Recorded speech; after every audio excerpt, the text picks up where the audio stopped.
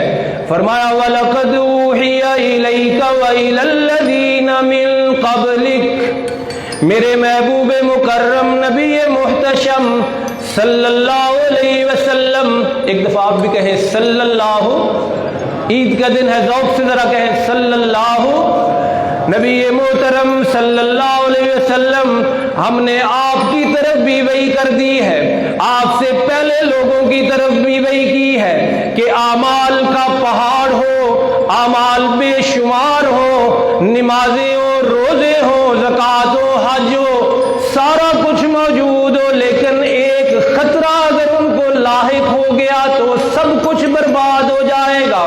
اور یہ بات میں نے آپ کو بھی کہہ دی ہے، آپ سے پہلے نبیوں سے بھی کہی ہے، اور وہ بات کیا ہے؟ فرمایا لَإِنَّ اشْرَكْتَ لَيَحْبَطَنَّ عَمَلُكَ، میرے محبوب آپ کو ہم سنا رہے، آپ کو سنا کے آپ کو رہے ہیں اور سنا امت کو رہے ہیں کہ سارے اعمال کے انبار اور اجر و ثواب کے پہاڑ ضائع ہو جائیں گے اگر تم نے اللہ کے ساتھ کسی کو شریک ٹھہرایا۔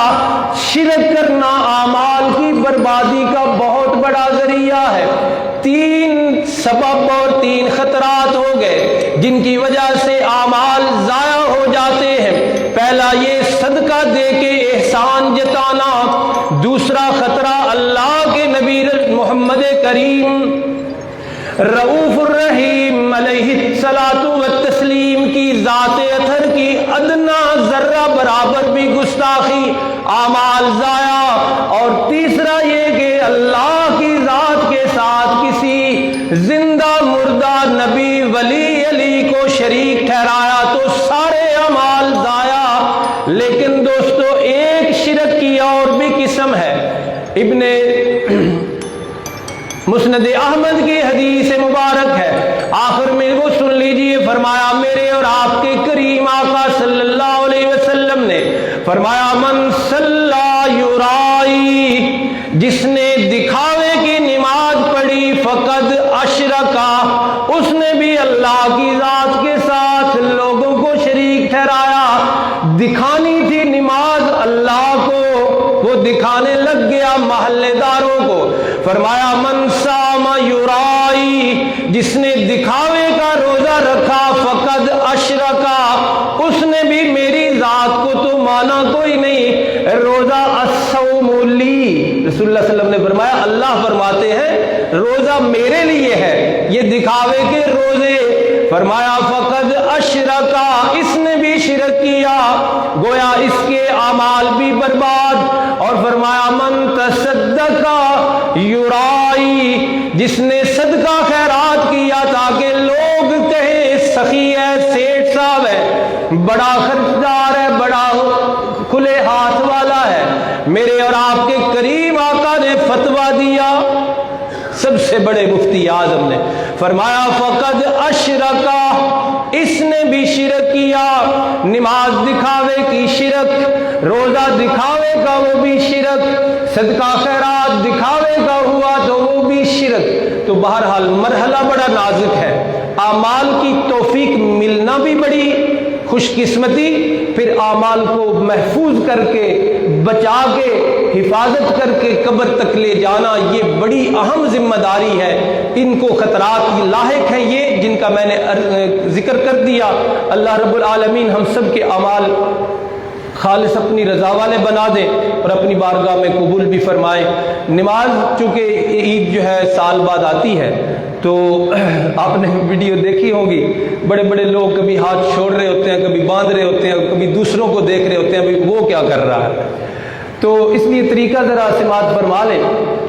ایک تو یہ ہے جو جس کی طرف نشاندہی ہمارے ممبر سے ہوتی رہتی ہے کہ دین وہ ہے جو اللہ نے بتایا اور رسول اللہ صلی اللہ علیہ وسلم نے کر کے دکھایا۔ میں آپ میرے مولوی میرے علماء جو کریں دین اللہ اور رسول سے ہٹ کے وہ دین نہیں ہے۔ کہنے کا مطلب یہ ہے کہ دیکھو جمعے والے دن خطبہ کیا ہوتا ہے؟ پہلے، اور نماز جمعہ بعد میں۔ رسول اللہ صلی اللہ علیہ وسلم نے فرمایا عید والے دن نماز پہلے پڑھنی ہے اور خطبہ بعد میں۔ لہذا سمجھ کے آئی بات کہ دین وہی ہے جو اللہ نے بتایا اور رسول اللہ صلی اللہ علیہ وسلم نے کر کے دکھایا، نہ عقل اور نہ بے عقل علماء، نہ عقل کام آتی ہے نہ بے عقل علماء اس میں کوئی حصہ رکھتے ہیں۔ جو میرے اللہ نے فرمایا، جو میرے حبیب صلی اللہ علیہ وسلم نے کر کے دکھایا وہی دین ہے۔ لہٰذا پہلے نماز ہوگی، بعد میں خطبہ بھی سننا اتنا ہی ضروری ہے جتنا نماز پڑھنا ضروری ہے۔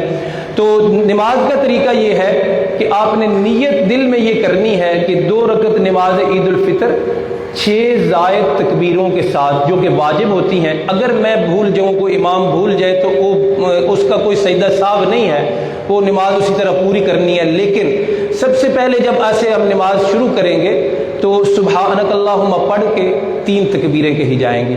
ہاتھ باندھنے نہ باندھنے کی بڑی کنفیوژن ہے اور بڑی اعلیٰ سطح پہ پائی جاتی ہے، اس لیے یاد رکھیں اللہ ایسے ہاتھ باندھے ہوئے ہیں، اللہ اکبر کہہ کے آپ نے ہاتھ چھوڑ دینے ہیں ایک دفعہ، پھر دوسری دفعہ بھی چھوڑ دینے ہیں، تیسری دفعہ باندھ لینے ہیں، پھر قرات ہوگی اور وہ خاموشی سے سننی ہے، سورۃ فاتحہ ساتھ کوئی سورت، اور اس کے بعد پوری رکعت مکمل کی جائے گی۔ پھر دوبارہ جب دوسری رکعت کے لیے اٹھیں گے تو پہلے قرات ہوگی، قرات کر کے اس کے بعد 3 تکبیریں پھر کہنی ہیں رکوع جانے سے پہلے، اور تینوں دفعہ ہاتھ چھوڑنے ہیں، اللہ اکبر کہہ کے ہاتھ چھوڑ دینے ہیں، اللہ اکبر کہہ کے ہاتھ چھوڑ دینے، اللہ اکبر کہہ کے پھر ہاتھ نیچے کر کے وہیں ہاتھ ہوں گے تو چوتھی تکبیر رکوع کی ہوگی، وہ رکوع کریں گے اور اس کے بعد پوری رکعت پوری کی جائے گی، اور اس کے بعد فوری طور پہ خطبہ ہوگا، اور جو دعائیں وغیرہ ہوتی ہیں وہ خطبہ کے اندر ہی ہوں گی۔ مسنون طریقہ یہ ہے عید کے بعد اسپیشل دعا کرنا اور اجتماعی